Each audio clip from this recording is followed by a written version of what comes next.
You're in the sweet spot, baby. You're in the sweet spot, girl. You're in the sweet spot, darling. It's a magical kingdom in a mixed up world.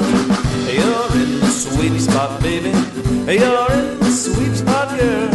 You're in the sweet spot, darling. It's a magical kingdom in a mixed up world.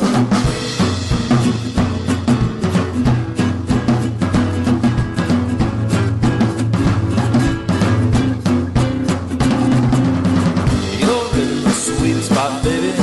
You're in the sweet spot, girl. You're in the sweet spot, darling. It's a magical kingdom in a mixed up world. It's a magical kingdom in a mixed up world. It's a magical kingdom in a mixed up world. Welcome to the Sweet Spot Podcast. My name is Lynn, your host, and Ken is my co-host. Ken, how's it going tonight? Lynn, it is going. This is going to be a good show. Thank you for having me here. This is great. I'm keeping my distance, you know. Thank you.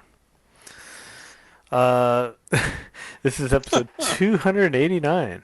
It is. Mm-hmm. You know what that means for the next one? 291? No, it'll be 290. Oh, can you believe 290, that? Yeah. Oh my. That's amazing. It is amazing. Tonight. So, okay. First, Ken and I are both former Disneyland Custodial cast members, and we talk about Disneyland.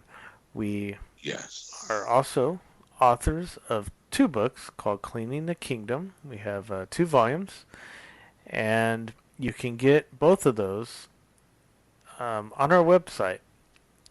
And you can get them at Amazon and through Kindle if that's your preference for reading. And the first book you can get on Audible. But if you go to our website, thesweetspot.com, you can get autographed copies by both of us for the second book. The first book I only have, it would just be my autograph because I haven't seen Ken in a while. But we do have a deal where you can get both books if you don't have them. You can get both books for $35, and that includes shipping. So that's a good deal. Yeah. So that's that. We also have a Patreon where we do a bonus episode once a month, and we send that out. Sometimes it comes out in the middle, sometimes it's towards the end of the month, but we try to do it within that month, and you get about a 30-minute bonus episode, and Ken and I talk about stuff that we don't normally talk about on the main show. So if you want to get more of us, you can do that, and it also helps support us because expenses keep going up, and we do this for fun. We love talking to each other. We love talking about Disneyland, but we also do it for free. So, you know, it really helps us out. The podcast is free, so help and support us with that. Also, I wanted to mention that we have a new Patreon. Speaking of that. And I wanted to mention in the bonus, if you join the Patreon for us, you can go to patreon.com and search The Sweet Spot, or there's a link on our website for Patreon to join. But if you give $5 or more per month, then you're included in the, you get the bonus episode. But you don't have to give that much. If you just want to, give whatever you can, we appreciate that. Just like we appreciate our newest Patreon, Evan Fitzpatrick. Thank you. Thank you so much. We truly do appreciate every little bit. It helps us out a lot. So thank you. Yes. If you want to get a T-shirt, we have those. T Public that makes our T-shirts, they also have masks that say The Sweet Spot on them. Yes. There's all kinds of good stuff there. So click through on our website, thesweetspot.com, and you'll see this stuff. They do.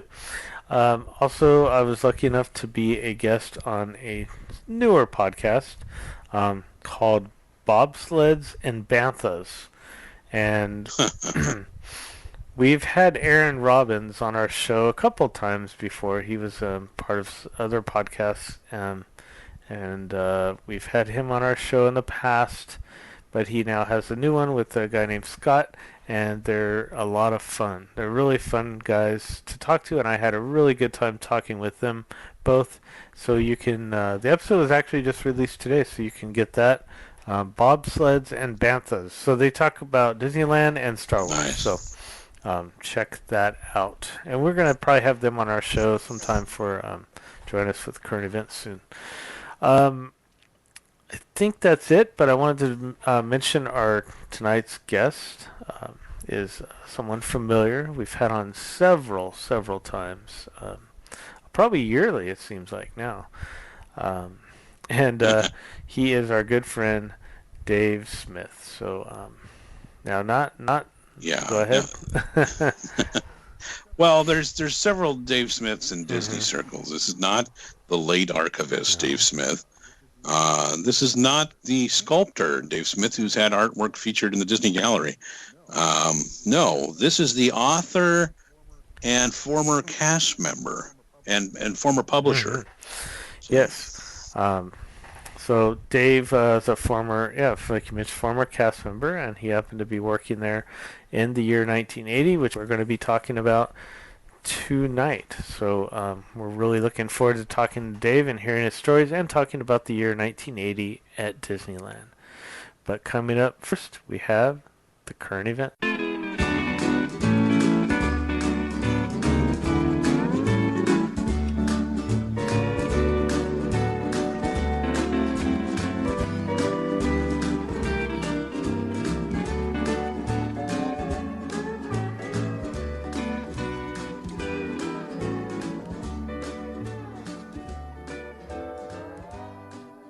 Now we're going to have the current events. Ken, what do you have for us? Lynn, I don't know if you're aware of this, but Disneyland has reached its 65th anniversary. Really? Or it would have if it was actually opened. So Crazy, huh? Who would have thought it would be closed? Yeah. Wow. Well, just Disneyland Resort president shares message in celebration of park's 65th anniversary. So, as I say, ladies and gentlemen, boys and girls, or sentient beings, stand by for an important message from, well, it says right here, I'm getting this from laughingplace.com. It says here, I still need to learn the pronunciation of this guy's name. Ken Potrock, or Potrock, or whatever his name is, president of Disneyland Resort, still, for the moment. For this week. Shared a message on his Instagram account today celebrating the 65th anniversary of the happiest place on earth. And this is what it says. 65 years ago today, Walt Disney's dream became a reality. He created this truly special place for guests of all ages to have fun together. I want to thank the amazing cast of the Disneyland Resort for keeping his dream alive by creating happiness and making magic for people around the world. To commemorate this special day in Disney history, I hope you enjoy this unique retelling of Walt's dedication.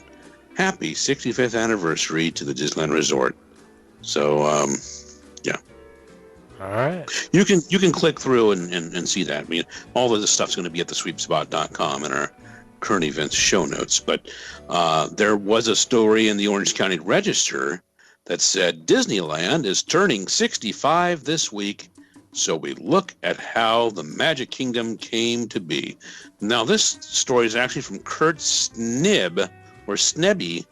I'm really bad with the names today. But, yeah, it's a unique name. Anyway, this is the typical stuff that diehard fans already know. That WED was formed in December of 1952, but the part that I like here.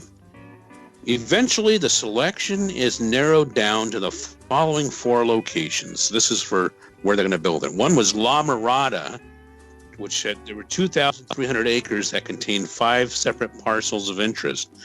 La Mirada is actually in LA County. It's along the 5 freeway. So the Leo Harvey property is 107 acres near the intersection of Valley View Avenue and the Santa Ana Freeway. There's the Willow Wick Country Club in Santa Ana, which would have been even further away from the studio. The Ball Road subdivision just off of the Santa Ana Freeway in Anaheim. And, of course, that's where they put it. Disney pays about $4,600 an acre for 160 acres in Anaheim. Wow. Its proximity to a major freeway means the park is less than 30 minutes by car from downtown Los Angeles. What? 30 minutes from downtown Los Angeles? No. Usually it's going to take much longer than that. So, anyway. But, it contains the standard information that, they opened up on July 17th, 1955, and all that stuff. But now, there's a report from the Register that Disneyland attendance flat in 2019 before COVID-19 closure, despite Galaxy's Edge debut. And this is a Brady McDonald story, and it says here, Disneyland attendance remained flat in 2019 ahead of the coronavirus closure of Disney's Anaheim theme parks, and despite the debut of the $1 billion Star Wars Galaxy's Edge, according to a new industry report, global theme park rose 4% in 2019 to 521 million visitors, according to a new report from the Themed Entertainment Association. The 2019 attendance numbers will likely serve as a high water mark for several years as theme parks attempt to rebound following the global pandemic. Now, Disney doesn't release attendance figures, so my guess is someone from the Themed Entertainment Association sat outside every day with a counter. Probably not. Probably not. No. No, that's what touring plans does. Disneyland attendance remained flat at 18.7 million visitors in 2019, with annual visitorship also unchanged at Disney California Adventure at 9.9 million. Wow. Ain't gonna get those numbers this year, baby. No. Later on in the story, it goes over like all these different other companies and all that sort of thing. But it says Hong Kong Disneyland saw one of the biggest drops in the theme park industry, with a 15% attendance decline in 2019 following months of social protests in the Chinese-ruled city. It turns out that their new attraction, the Enchanted Tear Gas Room, wasn't a hit. Whoa. Wait, no. That's not in the story. How did that get in there? I don't know. Who put that in there? Someone who should be punished. Somebody who shouldn't ever go visit China. Shanghai Disneyland absorbed a 5% attendance drop in 2019, due in part to Disney's yield strategy on ticket pricing and capacity controls. So, all right. Downtown Disney reopened to the general public at 10 a.m. on Thursday, July 9th, after a 4-month coronavirus closure. This is another Orange County Register story from Brady McDonald. And as he reports, long lines that would put Space Mountain to shame greeted shoppers returning to downtown Disney on Thursday morning after a nearly 4-month closure of the outdoor mall next to Disneyland. Socially distanced, mask-wearing crowds emphatically answered the question on the minds of downtown Disney merchants: will any shoppers come to the outdoor mall while Disneyland remains closed indefinitely? An endlessly snaking line with parties 6 feet apart wound its way from the entrance of the World of Disney store past the ticket booths, across the Esplanade, between the two parks, ran in front of the shuttered Disney California Adventure Gate, and continued to coil as the mall officially opened at 10 a.m. World of Disney opened early just after 9:30 a.m. to accommodate the anxious crowd of shoppers. You know, people are dying to spend their money on plastic goods. The orderly security checkpoint now included a temperature check with a handheld contactless digital thermometer pointed like a gun by Hoga Hospital staff members at each shopper's head. Then came a tent where security dogs sniffed each arriving visitor. Then there was a breathalyzer, a nasal swab, a blood draw, and urine and stool samples before a treadmill, pap smear, and prostate check. Okay, so I might be making that part up, but the security dogs sniffed each arriving visitor. So did they really? Yeah, and then the dog, if you weren't wearing deodorant, the dog barks at you. But the now familiar post 9/11 security checkpoint has now added plexiglass protection for guards and dispensed with having guests empty the contents of their pockets into a tray before walking through a metal detector. Crews were continuing to work on the cement next to one newly erected tent, cutting down the capacity for dealing with the crowds of shoppers ready to step foot on Disney property for the first time since mid-March. Notably missing from downtown Disney reopening were a number of restaurants that cater to sit-down dining. Ballast Point Brewing Company, Catal, La Brea Bakery Cafe, Ralph's Bread and Jazz Kitchen, Splitsville Luxury Lanes, and Tortilla Joe's. There's also no Compass Books over there, so I don't know. Yeah, no Compass Books. The most notable missing downtown Disney business, The Void, virtual reality experience. The termination of a license agreement between Walt Disney Studios and Void VR triggered the termination of the downtown Disney lease, according to a notice posted to the Anaheim storefront. A sign in the window said, "This location is currently closed." Lease termination papers were no longer posted on the door. Also gone, a number of downtown Disney vendor kiosks currently stored in the Stitch cast member parking lot along Magic Way. They don't have the kissing booth either. That's gone. Well, that's a good thing. Yeah, the kissing booth, you don't want. A plexiglass has been installed on the gates of Disneyland and Disney California Adventure, as well as on the turnstiles between visitors and employees.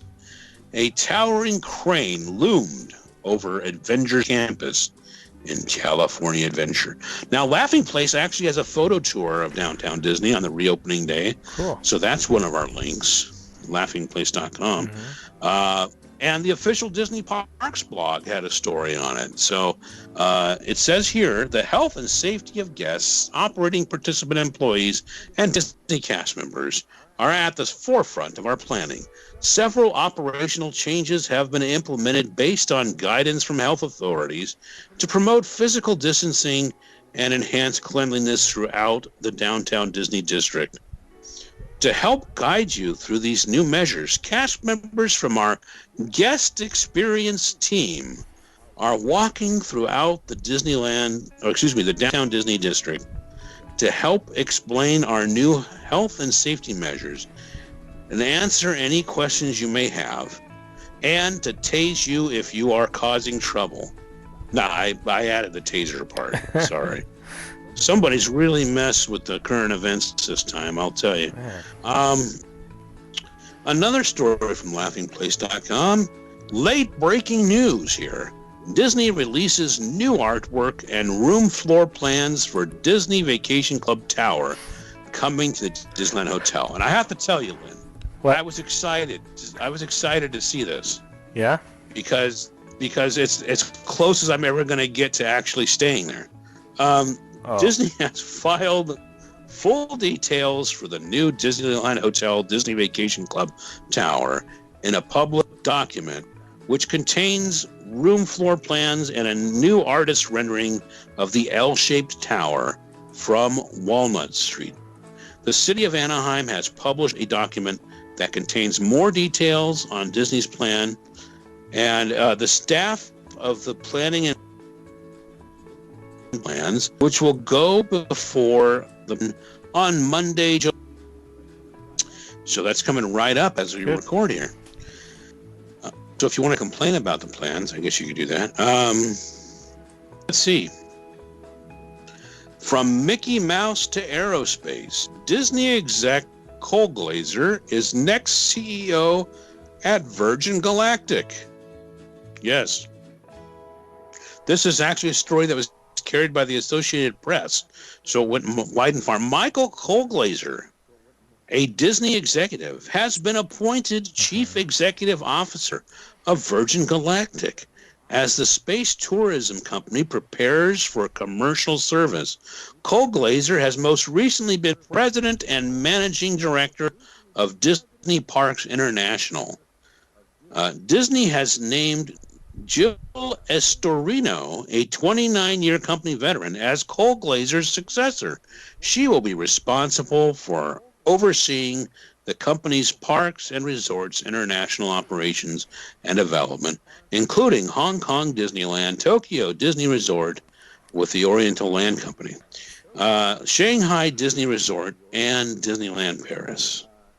So Cole Glazer takes over the CEO role on July 20th from George Whitesides, who will now be Chief Space Officer and focus on future business opportunities, including point-to-point hypersonic travel and orbital space travel, Virgin Galactic said. The company is currently in flight test program progressing toward launching paying passengers on suborbital flights into the lower reaches of space over New Mexico. Wow. Michael Cole Glazer, I still don't know what all the other 27 former Disneyland presidents are doing, but I still think Cole Glazer has yet to realize his full potential. I think he should start a toothpaste company. I could just see that. Cole Glazer, anyway.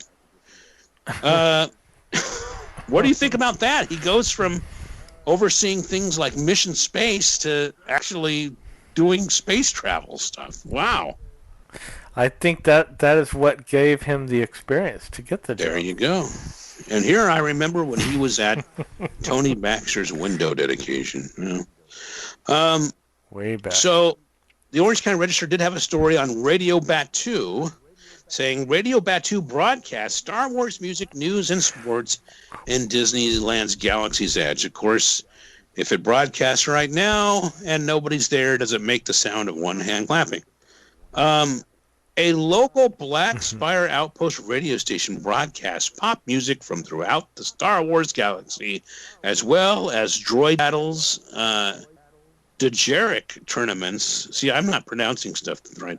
And outlawed pod races that play on a continuous background audio loop in the Galaxy's Edge themed land at Disneyland. A new Star Wars book from Lucasfilm and Walt Disney Imagineering reveals new details about the Black Spire radio station that plays in select locations throughout Galaxy's Edge. The new Traveler's Guide to Batu from Lucasfilm and Walt Disney Imagineering serves as an in-world travel guide to the Black Spire Outpost Village on the Star Wars planet of Batu. Local Black Spire radio station BSO 401.72 broadcasts. It broadcasts in the bathrooms, which of course are called refreshers. The station's DJ, Palab Godolahi, is the closest thing Black Spire has to a local celebrity, according to the Traveler's Guide to Batu. Stick around a while to hear the latest news, some favorite music, and more. That name is actually an anagram of Pablo Hidalgo, a Lucasfilm creative executive who was heavily involved in the creation of the backstory for Galaxy's Edge. The character first appeared in the 1998 Star Wars novel Rebel Dawn. The Traveler's Guide to Batuu is ostensibly penned by Eric Throno, a galactic historian and travel writer who has also written The Hitchhiker's Guide to the Galaxy. No, has also written guides to Tatooine, Mustafar, and other Star Wars destinations. Elok Throno is an anagram and Star Wars pen name for author Cole Horton. The book also credits Hidalgo, fellow Lucasfilm creative executive Matt Martin, and Walt Disney Imagineering managing story editor Margaret Carrison, who all had a hand in developing the backstory for Galaxy's Edge. So if you're into that sort of thing, there you go.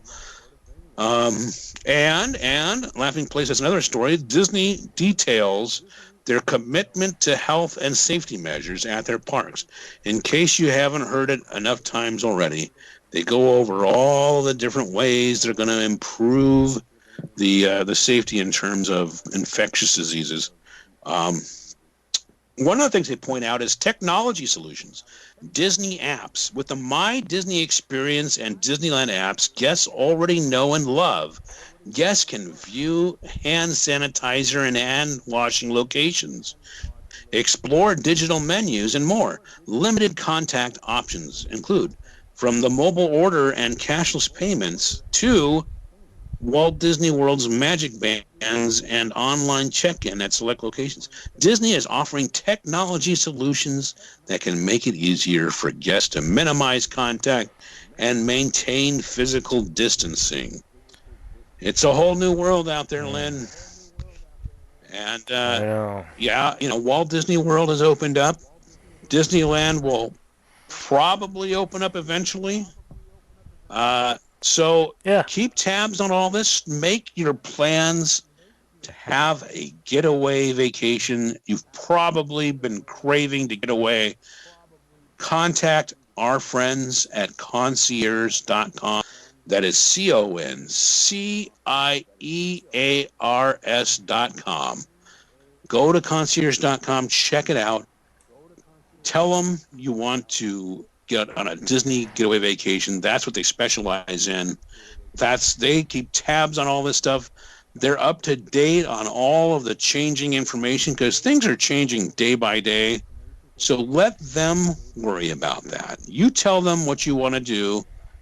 They're going to do all the heavy lifting as far as all that goes. You tell them that the sweep spot sent you.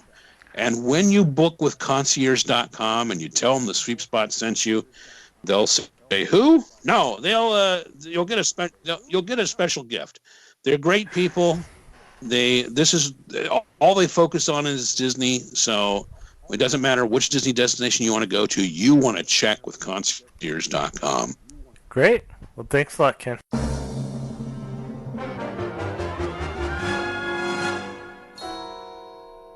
Hello, everyone. This is Eric Johnson with Concierge, and welcome to the D180.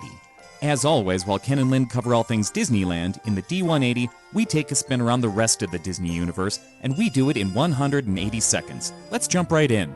The biggest news this week, of course, is the nearly complete opening of Walt Disney World.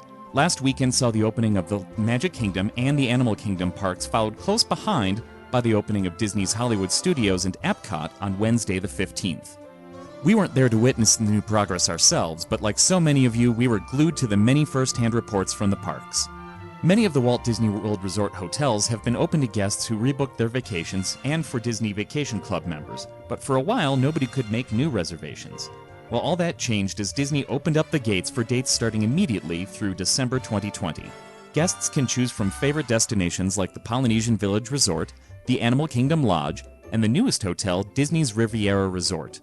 If you're a Florida resident, there are currently deals for those who want to stay close to the magic. 2020 park tickets went back up for sale last week as well.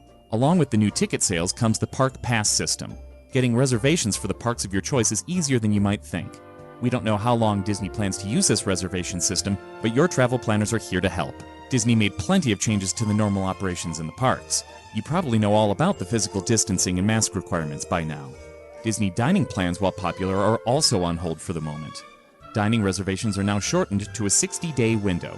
There are also no fast passes in the parks to contend with at the moment. What do the parks have? Plenty. Most attractions are open, though some may have differences in their queues or in the amount of people who can ride at once. Larger events like fireworks spectaculars are on hold, but the Magic Kingdom has a few great new cavalcades.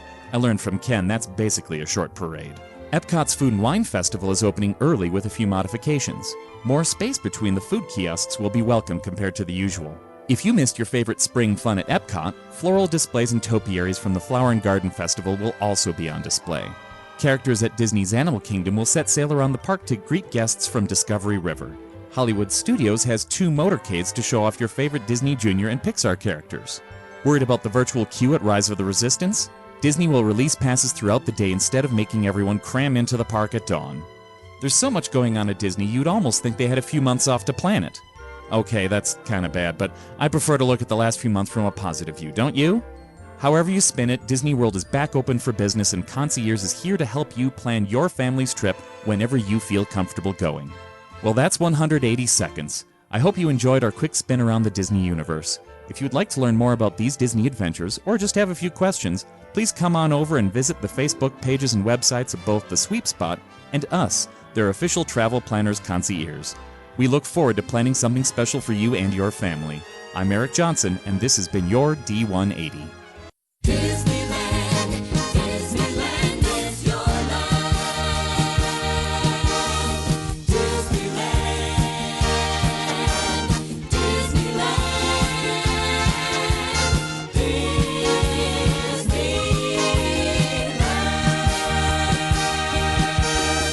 Welcome to a land. So tonight we're going to continue our series where we talk about a certain year at Disneyland. And because we're in the year 2020, this year we're talking about years at Disneyland that end with a 0. And tonight we're going to talk about 1980. And of course, 1980 was kind of a in-between year. And there was a lot of stuff going on before 1980, just before, and then we had kind of a pause, it seemed like, in this year. But there were some things going on. And, of course, David, you were working there during 1980, right? I was hired in 78 and worked every summer and all the holidays. I was teaching school at the time, so... but I can recall 80 was interesting. That era was interesting because there was a lot of changes in the park going on at that time. I'm sure you'll start to kind of cover some of the things that were going on. Yeah. So that's kind of why we had you on, because I knew that this year meant something to you because you were there. Yeah, absolutely. It was that.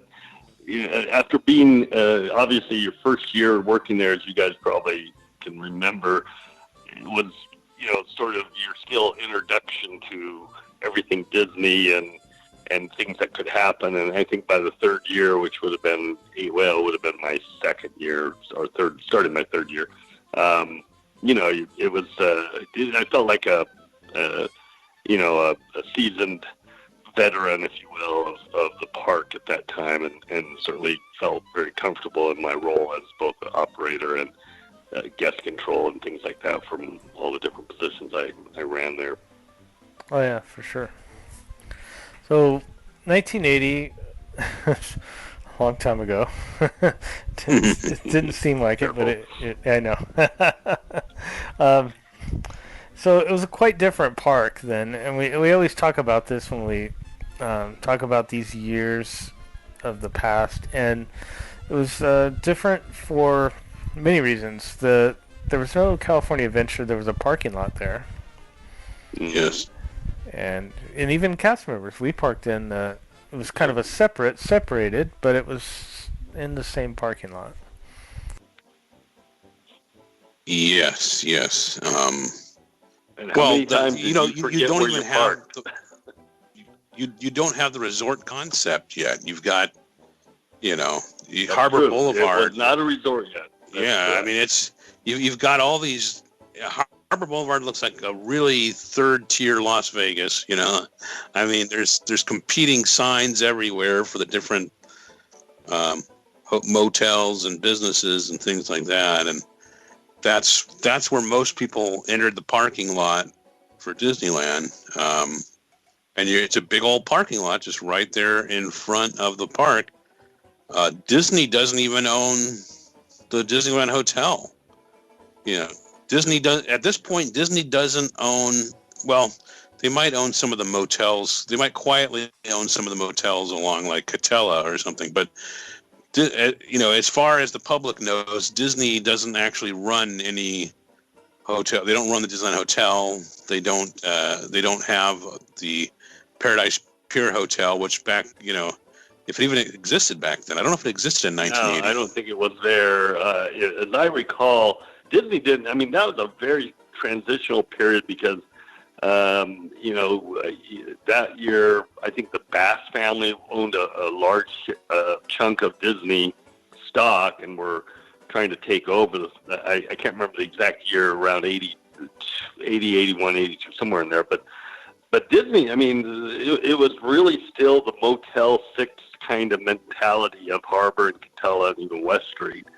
And, obviously once you got inside the berm, you were in Disneyland and nothing else mattered. But it did not ever have that feel of a resort like Disney World. Of course, we all went to Disney World at one time or another, and we were, I think those of us that worked at Disneyland marveled at, how much planning that went into the park because they'd learned so much. And, that was an interesting period of time, obviously. Disney World, Epcot opened in 81. I can't remember now. Everything's a blur. Yeah, Epcot 82. 82, yeah. And I know we went. So it's on the way. It was being built. Yeah. Yeah.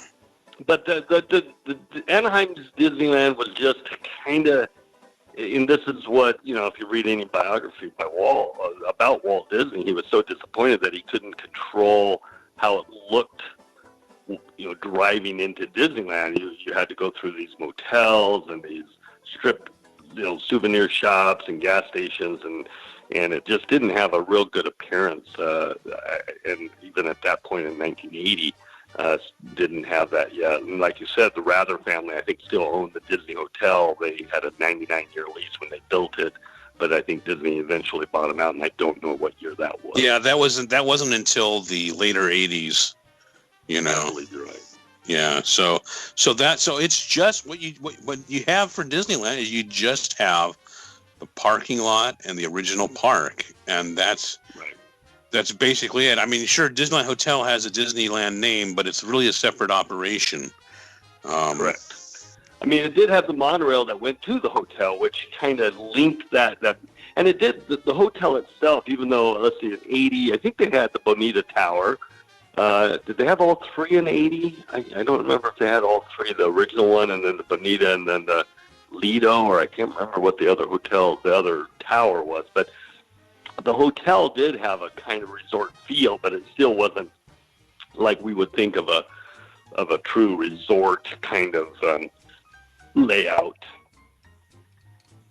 Yes. Nowadays, yeah. And Disneyland was celebrating their 25th anniversary that year. Yeah. Well, let's see, 25th anniversary. Wow. That was that was 80. Oh my God, I'm trying to think canoe races because we won the canoe races, and I thought that was the 25th anniversary, but that was 83. So I think it was the 25th anniversary of the canoe races, if I'm not mistaken. Wow. But yeah, so but 80 was, I think. Oh, well, of course it opened in 55, so yeah, it would have been the 25th year. California Adventure's only 6 years away from its 25th anniversary. That's amazing. Wow. If you think, so Disneyland is still, I mean, if you had people who started there, like on opening, people who started there in 1955, who were like 18 at the time or whatever, they're still, they're 45-year-olds, I mean, this isn't, or 43-year-olds, it's a young park. Yeah. It's still a young park. Mm-hmm. You know?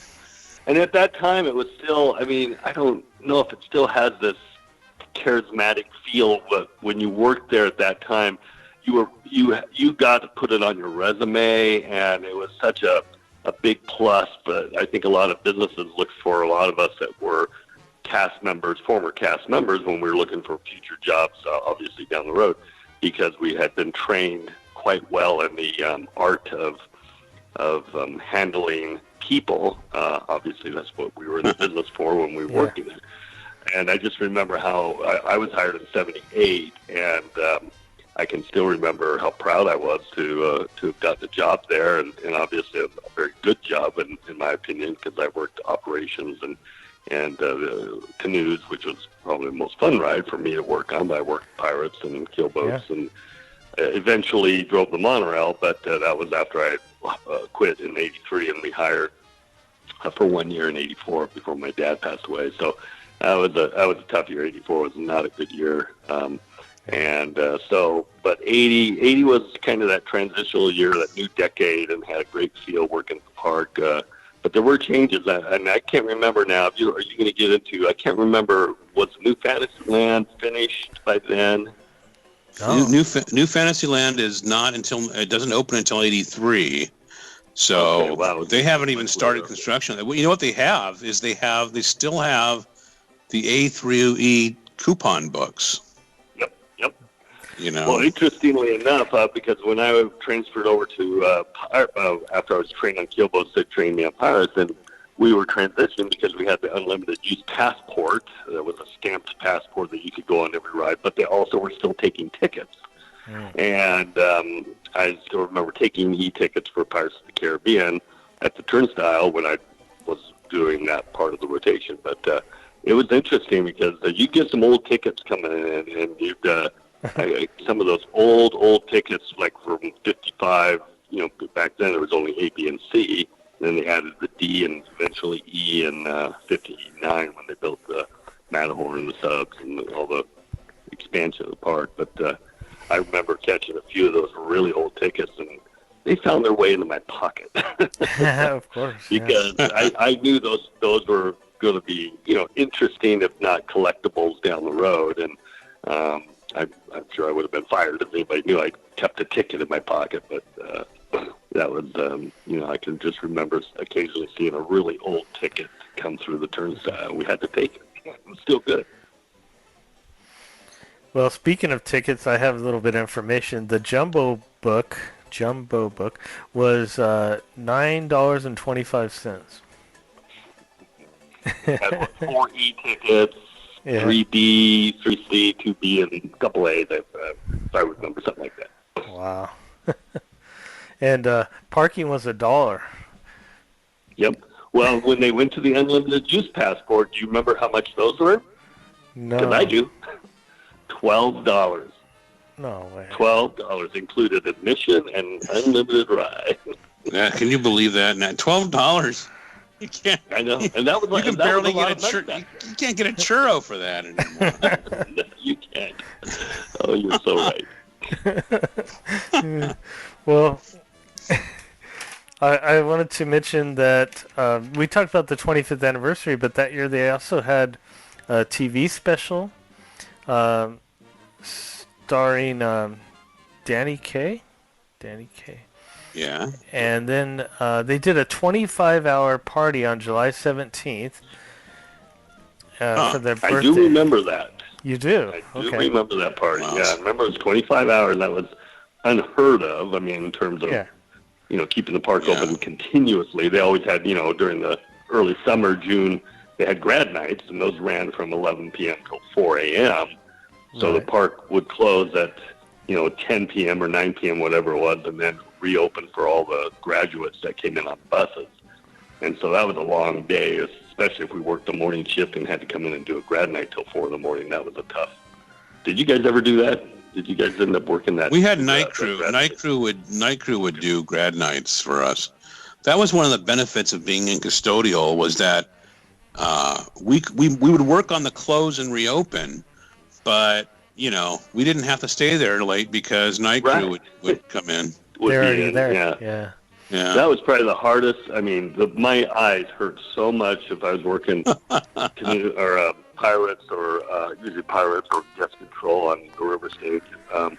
And gosh, by 2:33 in the morning, and if you were there on a grad night, all the kids by 1 a.m. they'd be all in Tomorrowland dancing, and the West Side, which was Pirates and Jungle Cruise and Mansion and the Bear Country, that side of the park was absolutely dead. It was like it looked like maybe we'd get 2 people on a pirate boat, and nobody on the next boat or the next boat, and we always called it a love boat because notoriously the teenagers that were graduating had a boat to themselves. They didn't know that we had cameras on board, so we to foray into that once in a while. But it was but man, the sandpaper eyelids, that was tough. But 25 hours, that would have been a long time to spend at the park, whether you worked there or obviously the employees didn't spend 25 hours. But I can't imagine being a guest there for 25 hours. That would have been tough. Yeah, the event cost $12.50. Wow. There you go. Wow. But what do you? I mean, the park was pretty different. Like we already mentioned, Old Fantasyland is still there, right? Yeah. That's the Old Fantasyland with the. Have they built Thunder Mountain yet? That opened in '79. That opened in September of '79.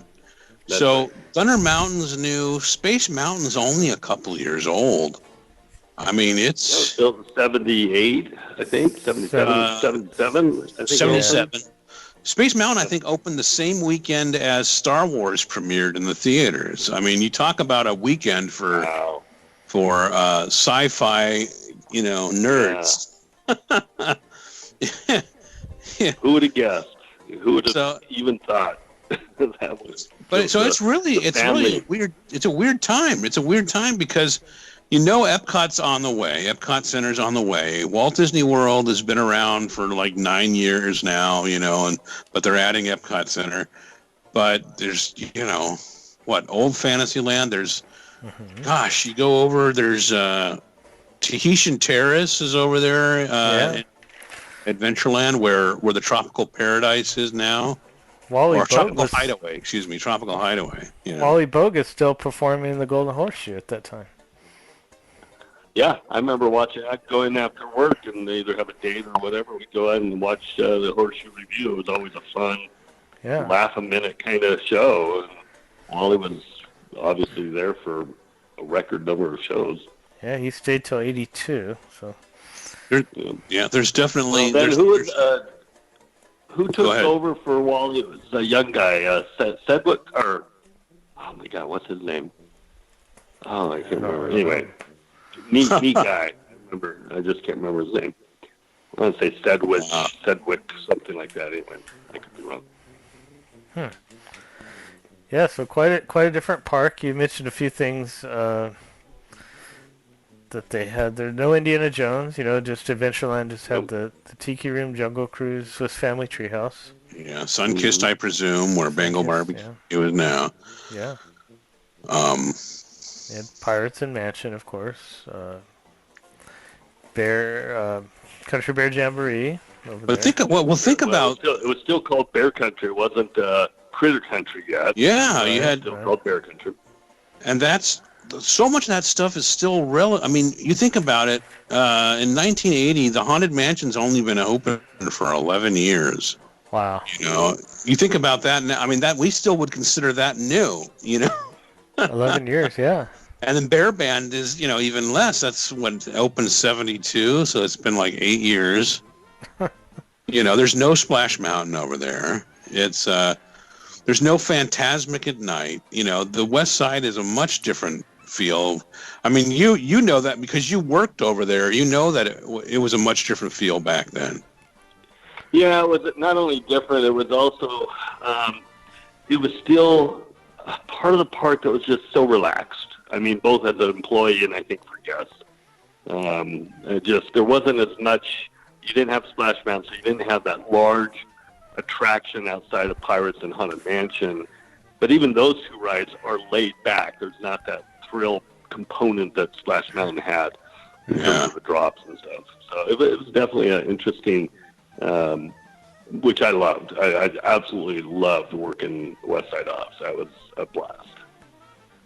Speaking of that, keel I wanted boats to- and everything. So I wanted to ask you something about the keel boat. There was a photo I just saw before I came in to record, and there was a guy, and you're probably very familiar with this technique, but he had a pole and he was leaning it on the keel boat, but he was like leaning over towards the water. Almost horizontal. Yeah, was that? Yep. Yeah. Well, that was how we shoved the boat. And we always had a funny line, because you had to push the front end of the boat out away from Fowler's Harbor, where the Mark Twain or Columbia parked when it wasn't in use.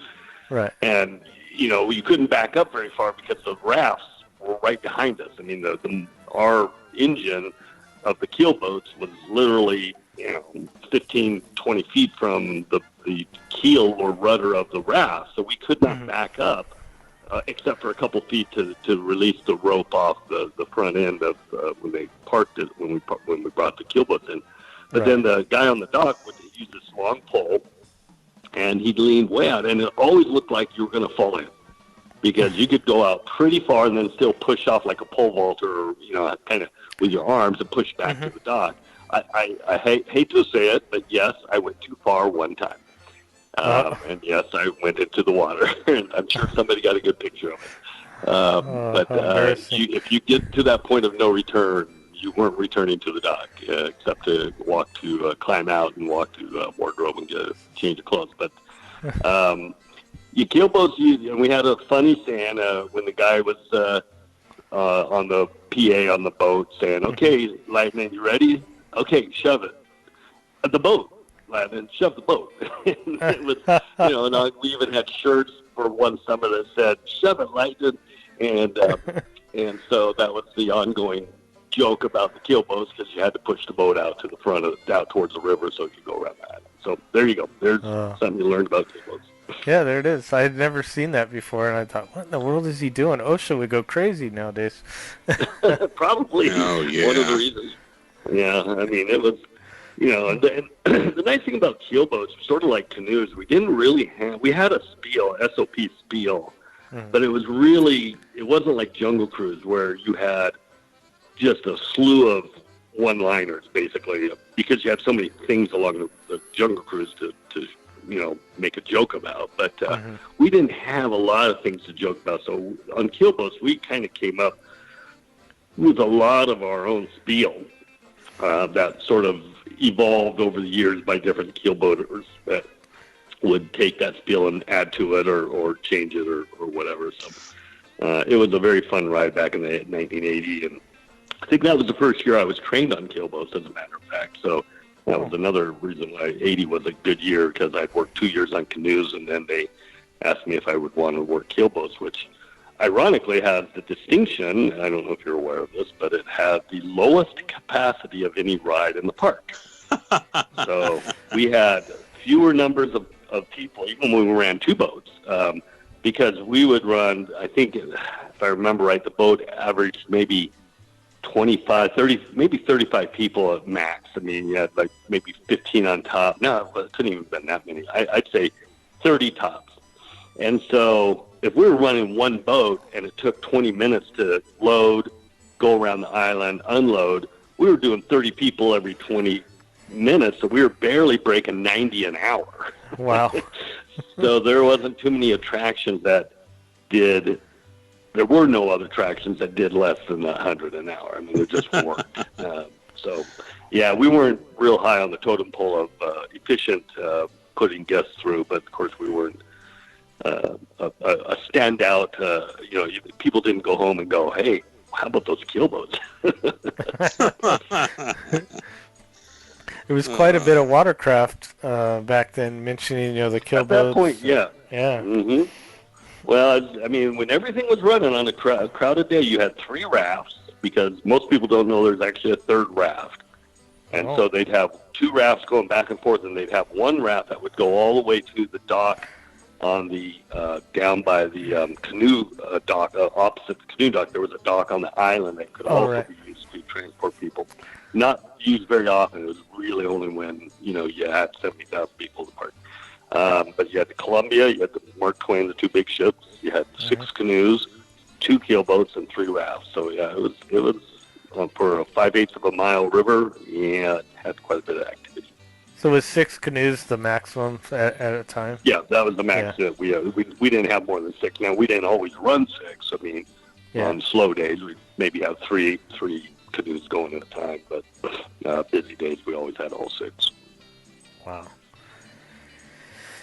That's another one that if you have a lot of pretty long lines, it can, I mean, it's only, depending on how many boats I guess you have and how many cast members. If you have people calling in there sick would be, because each canoe only held 18 people plus 2 operators. So if you only had 2 canoes or 3 canoes going, you'd barely have, it took 10 minutes to go around. We'd go faster in a canoe because the canoes could go faster than the Mark Twain and the Columbia. The keelboats could go faster, but we usually didn't. I mean, it was a very casual ride, and we didn't even, except for trying to get out of the way of something, we'd hit the accelerator, throttle it up, and get it going. Yeah. Wow. Well, go ahead.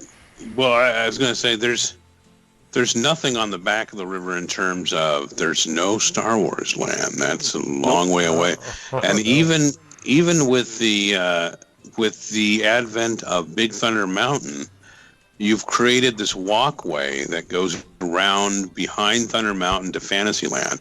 That was new. That was part of the construction of Big Thunder. There's no. It's still like 6 years away until they actually open up the Big Thunder Ranch, which was there before Star Wars Land. So there's nothing back there, Wow. It's just a way to get to Fantasyland, Yeah. Well, it was kind of cool because when they did open that Thunder Trail back into Fantasyland, it was really the only way ever since Disneyland had opened, the only way to get from park to park was to go back to the hub. And so that was kind of an interesting change. I'm sure a lot of traditionalists went nuts because now you didn't have to go back to the hub to go to wherever you want to go. I mean, you could only go from, obviously, Frontierland to Fantasyland, but it did allow a little bit more ease of traffic, foot traffic through the park after that opened. I thought it was pretty good. Yeah, it makes sense. I mean, as the numbers grow, too, over the years. Yeah. Well, I remember there were times after a parade, they would actually, people, I forget where access, but they would walk guests, through the back area out there behind Main Street. Oh, yeah. After a parade, because Main Street became so packed, the only way to transition, I think it was from the Tomorrowland side of the hub, they would come through those gates by the between the what's now Star Tours and that restaurant, Plaza Inn. not Carnation, Plaza Inn. Thank you. Yeah. And then they walked them out through the backstage area, which I thought was taboo. But right. There was nothing else they could do with that many people. It would have just been absolute stalemate as far as people being able to move. So now they've created walkways on each side where they recently in recent years. I mean, relatively recently. I mean, they've done it more formally, but it's still kind of a backstage feel, but it's not quite like it was back in those days where you were really going backstage. Yeah, no, it was. I mean, they were. And they didn't do it very often, but when the numbers were that high, and I remember some days, 64,000 was a lot of people. I know the max they had was like 82,000, I think, some obscene number. That would have been not a lot of fun. No. Working or otherwise. No. Yeah, they don't, I mean, let's see, Fantasyland is the old Fantasyland. You've got the Skyway going back and forth to Tomorrowland, going right right through the Matterhorn. Tuna boats there. The pirate. Yeah, the tuna boat. Yeah. Yep. No Pinocchio. They have. There was a theater there, which wouldn't they use that for sometimes they would do meetings or something there. They had a lot of cast. Yeah, they did cast stuff there. I remember back when I was a kid, it was the Welch's Grape Juice theater, and they do live either puppet shows or something. They had wooden benches in there, and I can remember that one. I don't know, back when I was really young, because of course I grew up like there. And Cartoons, then probably. later, I think they showed movies in there or something. So that was an interesting little place to get out of the heat sometimes. Yeah. The teacups were in a different location, and Dumbo was. Yeah. And not only you have things that were ticket booths like the Alice in Wonderland mushroom or the lighthouse that's over there currently for Storybook Land. Those were ticket booths. CTBs, Central Ticket Booths, they were called. Oh. And if you ran out of your tickets, then you could buy individual tickets for a ride specifically before they went to the unlimited use. But those were Central Ticket Booths. And those are pretty rare tickets. I've got a few of those that, because obviously people wouldn't go home with those. If you bought one, you were buying it to go on a specific ride, as opposed to the ticket book where you might end up with some tickets left over. So those, you don't see a lot of the CTB tickets. They were very small, probably 1.25 inches by, I don't know, 1/2 inch, maybe 3/4 inch size ticket. Very small ticket. I didn't know that you could buy a ticket for an individual attraction. Right. Well, or it was an A, B, C, D, or E ticket. I see what you're saying. And I do believe back when it first opened, this was before my time, but I believe when it first opened, those were the places where you actually bought tickets for a specific attraction. I mean, that's, and then they went to I know they had the ABC when they first opened, but I believe I remember reading in one of the Disney books I've got that originally you would buy tickets for the specific ride as opposed to an A, B, or C, and then later D and E ticket. But I'm wrong. It's been a while since I read that. Yeah. And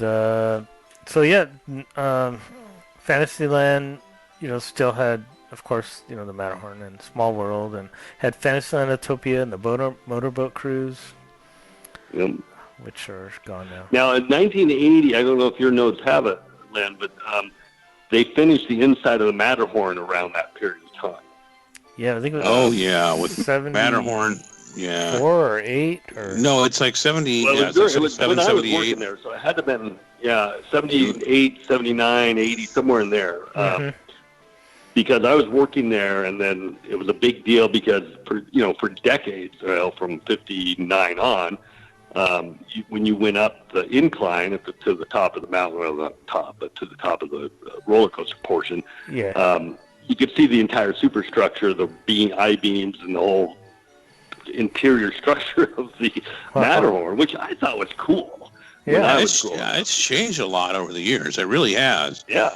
I mean, just like that, there wasn't you didn't have all the interior rock work that it does now. You didn't have you didn't have Matterhorn Herald. You didn't have the Model Snowman, which that's changed over the years. But that was it's just different, and and with Skyway running through it and everything like that. And so in 1980, you've got, it's a newly refreshed attraction. Right. It's got the Abominable Snowman. Yeah. Of course, also with Small World, that's the end of the line back there. Small World. There's no theater, amphitheater back there. There's no Toontown's not open on Tunes. What year did Videopolis open?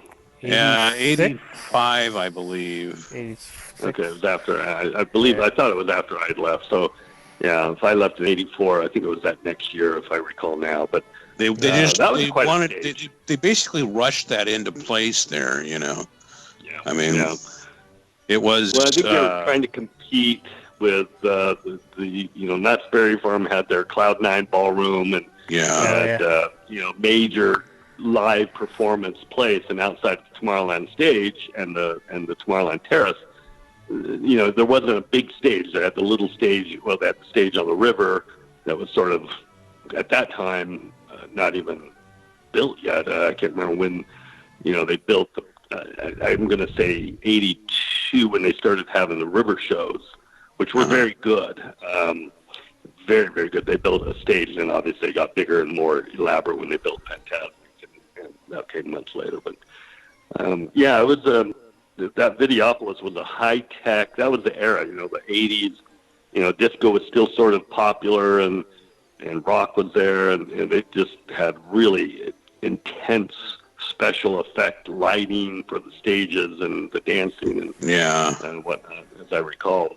But that did come after, obviously, later in mid '80s. So yeah. So it's now. I mean, it's that's a quiet corner of the park. I mean, there's you go back there for Small World, and that's it. There's really nothing else back there. And then, like you said, Lynn, the motorboat cruise, which probably was right behind the keelboats as far as capacity goes.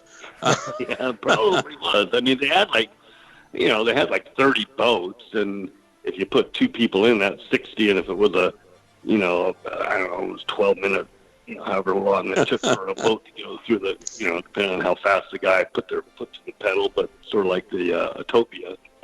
Yeah. Yeah. And back then we had two Utopias too. Oh yeah. Right. The Fantasyland Utopia, and then there was the Tomorrowland Utopia. Well, speaking of Tomorrowland, let's go over there. Of course, have the monorail subs. The submarine. It's not Finding Nemo submarines. No. This is No. Still the gray, marine naval pewter gray subs. They hadn't painted them. They went through a phase. They were kind of a UCLA blue and yellow, if I remember right. And then, then the Finding Nemo, I think they went. I can't remember what color schemes they went with, but there was some orange in there too, if I remember right. But that was the standard attraction at that point. And America Sings is still going. Yeah, that had opened in what, 74? Yeah. So that's only 6 years old at this point. If people have never seen that, they could find videos online. Quite the. I enjoyed it a lot.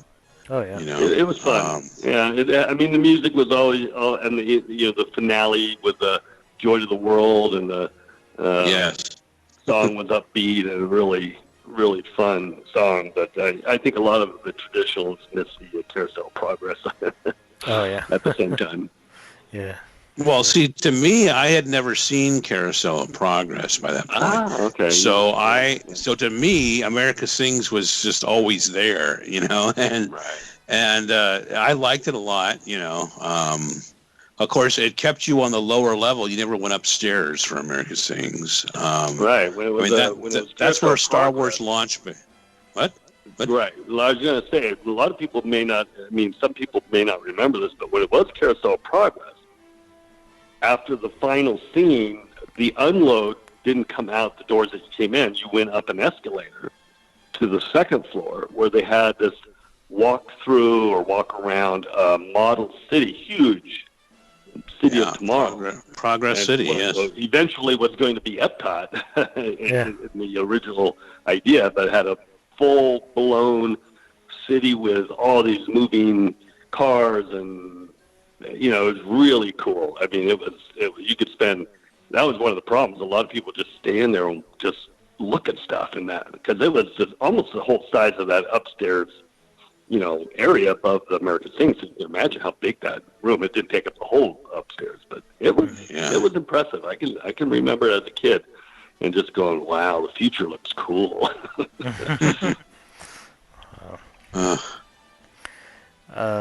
A lot going on in Tomorrowland. A lot of movement at that time. With the Skyway above and the subs and monorail and Utopia, The People Rocket. Mover was still going. Oh yeah, Was People Mover? Yeah, People Mover, of course, was still there. Yeah. Which was a great attraction, and very upset that ended up changing to nothing. Yeah. Well, the rocket jets were there above the People Mover loading area, so you were pretty high up there. Yeah. So it's an elevator, this red and white elevator up to the top level above People Mover, and you were when the rocket jets were going and you went up even higher, you had a great view. It was pretty spectacular up there. Probably the highest point sustainable to see everything. I mean, obviously at that point, Matterhorn was probably a little higher, but you were so seldom outside of the Matterhorn for moments until you were back inside the ride, as far as the way the track went. But it's probably one of the most visible viewing areas that you could probably be outside of. Also, I think the top portion of People Mover had a pretty high point of the track. Not as high as that, but it was pretty high where you got a good overview of Tomorrowland and beyond. Oh yeah, when you come out of the carousel building. Correct. Mm-hmm. Yeah. And then it would go up. It would go up above the monorail track. Yeah. And then down, and I can't remember where it all went, but yeah. Yeah. We had. Well, of course, we mentioned Space Mountain, which opened in '77. So, Tomorrowland had that newer look with the Starcade and the stage over there. They always had bands playing in that outdoor stage. Yep, and it was tough. But the hard thing was they'd have dancing in front of that stage, but it was a very sloped front area. So you were always dancing, and you'd always end up kind of waddling down towards the front of the stage because the slope of that walkway or the dance floor was so severely sloped. It was not a comfortable. It wasn't like Tomorrowland Terrace stage, which was small but flat. I wonder why they did that, or if it's just I don't know. I think originally it was they may have had seating on that originally. If I remember right, the front had benches. And then they had actual seats beyond that, and then they took the benches out and just made it kind of an open area for dancing. Yeah. And but it still had the slope from the viewing aspect of the seating. So yeah. And part of that construction was the Space Place restaurant, which was there. So you had the stage, you had Space Mountain, you had the Starcade, and then you had the Space Place restaurant. And which still has remnants surviving over at Red Rockets, Pizza Planet, which Pizza Planet, back then, it was Mission to Mars. Yeah. That was a ride. Still Mission to Mars at that point, yeah. Wow. You with Mr. Johnson, who Mr. originally... Mr. Johnson, yes.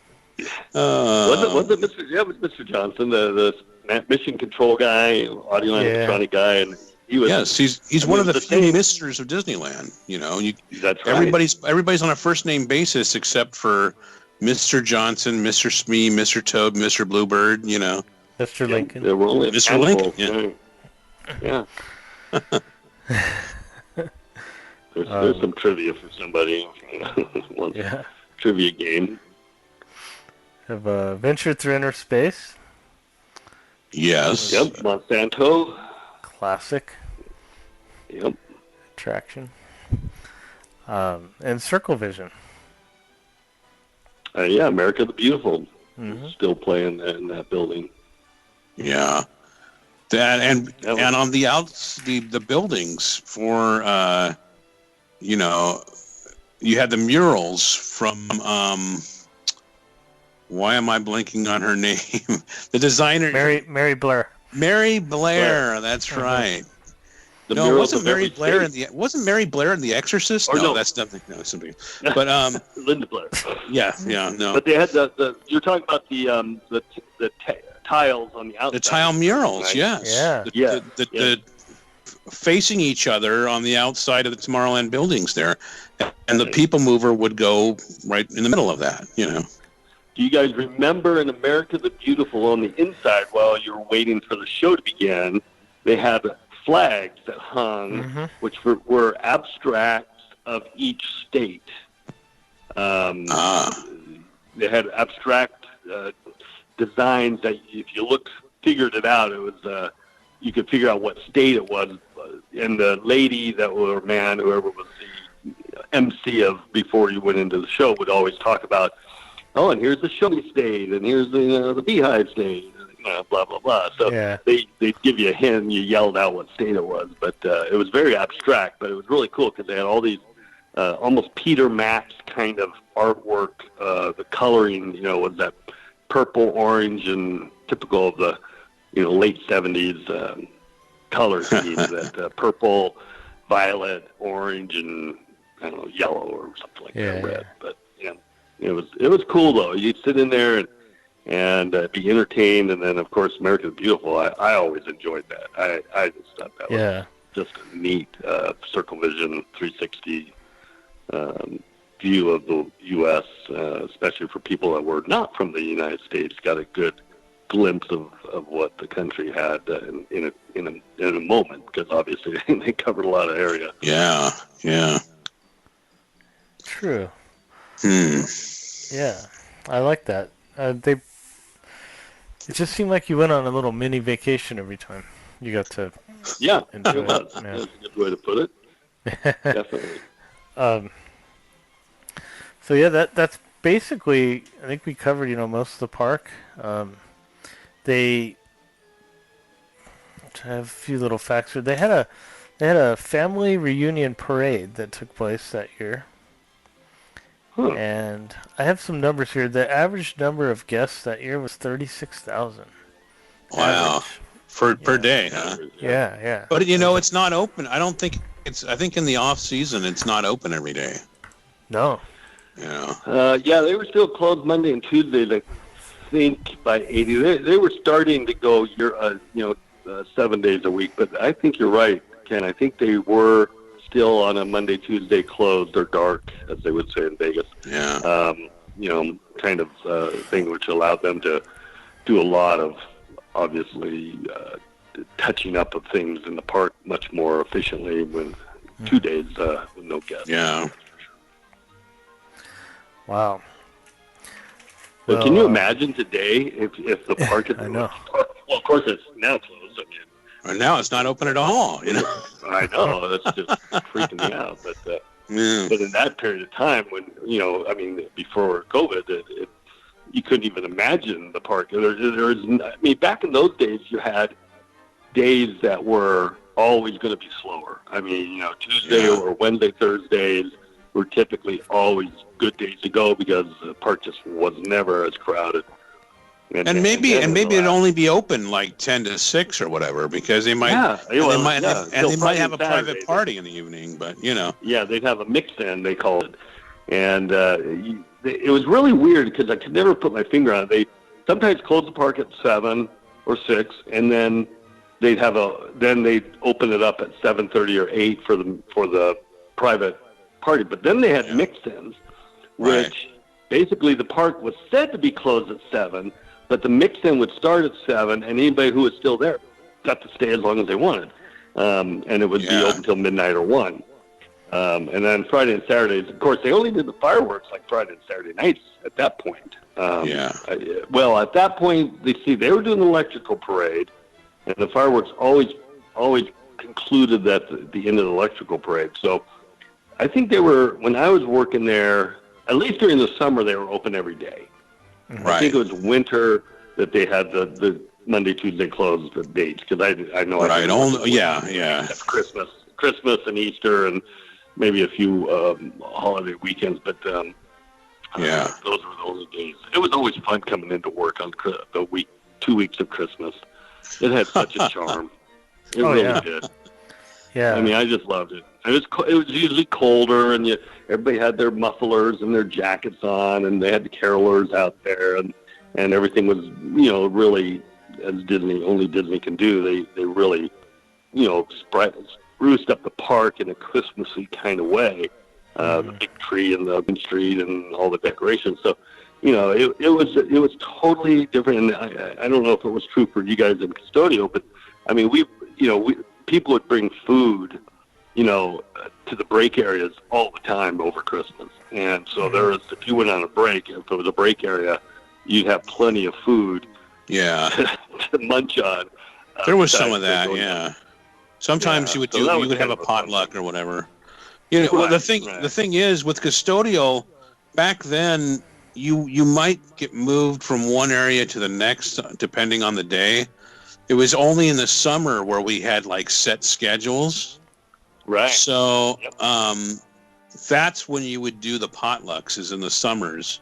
I mean, sometimes for the holidays, yeah, you'd bring stuff in too, but you were working with the same people. You knew you were going to be in the same area. It wasn't like in attractions where if you're trained on one or two attractions, those are the only things you do. In custodial, you might be anywhere. So in the summer, that was the best time for potlucks. Sometimes we would do, build your own ice cream sundae, that sort of thing. Yeah. Yeah. Wow. Well, Dave, thank you again for joining us. Absolutely. And thanks for asking me to be back. That was been fun. Where can people find some of your work? Because you have several books out. Well, obviously our Disney books our hidden Mickey novels are available at all Barnes and Nobles, Amazon. I know we have them in hardback now on Amazon, so people that want to get hidden Mickey novels 1 through 5. I think we have all 1 through 4. No, 1 and 2. I think 1 and 2 are the only ones we have in hardback.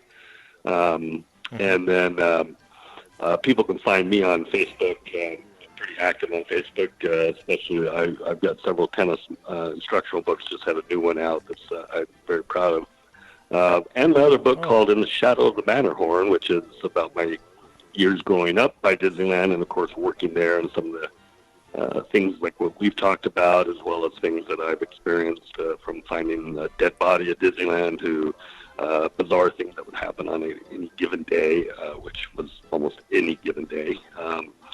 And so, obviously, people can reach out to me directly if they want to get an autographed copy, or they can buy them on Amazon or Barnes & Noble as well. And I've done probably 50 book signings with Barnes & Noble throughout the West, and those are always been fun. I've kind of cut way back just because it's a lot of work. As you guys know, you guys have 2 books out, which are awesome, and it's just a blast to be able to recollect our history or memories of working at the park, because they're pretty special years. I think you guys can agree. Oh, for sure, yeah. Well, great. We'll have to have you on when we talk about 81 then. 81. Well, 81, as long as you stop at 80, let's see, 84 was my last year. So I can go up to 84 and then I know nothing. Thanks for having me, guys. Well, great. It was fun. Yeah. Thank you. Nice talking to you again, David. Thank you. Thanks, Ken. Thanks, Lynn. Okay, well, that concludes episode 289 of the Sweet Spot Podcast. Yeah, 1980. Yeah. What a year. Right. Yeah. 25th anniversary. 25th anniversary. Seems so young compared to now. I know. Wow. And it was open, too. Yeah. Wow. Well, thank you for joining us. You're welcome, Ken. Yes. Yes. Thank you for joining us, Lynn. I was talking to you, of course, not the listeners. No, we really appreciate it, and we like it if you just tell people where they can find us, because the more listeners, the better. Why should you be the only people suffering? Tell your friends about us so they can suffer too. Yeah, we've been told that people enjoy listening to us. It helps them fall asleep. So if you have a sleep problem, yes, we should be charging. Don't listen while you're driving. If it causes you to fall asleep, don't listen while you're driving. That's right. So. Well, yeah, please leave a review also on iTunes. We'd really appreciate it. It helps other listeners find us. And want to Is say it still called iTunes, or is it like I don't know. Apple Podcasts? Apple Or what? Podcasts. You on your desktop you can get iTunes still, and then it has a category for podcasts. So, yeah, Apple Podcasts. Leave a review wherever you listen, whatever format platform you use. There's usually a way to leave a review, and we'd love and appreciate if you did that. Very much. All right. Well, we have a lot of good guests coming up. I have a lot of things lined up for the future, and we're really looking forward to the next show. But really, do subscribe to our YouTube channel. yes. Oh yeah, the Get that, YouTube channel. I folks. forgot about that. Yes, Yeah. we have a YouTube channel. So we will be doing more on there as the parks start to reopen. Just right now, I just thought we'd kind of wait and see what happens here, but we will get those going. We'll be putting more content on our YouTube channel. And if that's the way you want to listen to your podcast, I do upload the episode audio to the YouTube channel. All right. Well, thanks for listening.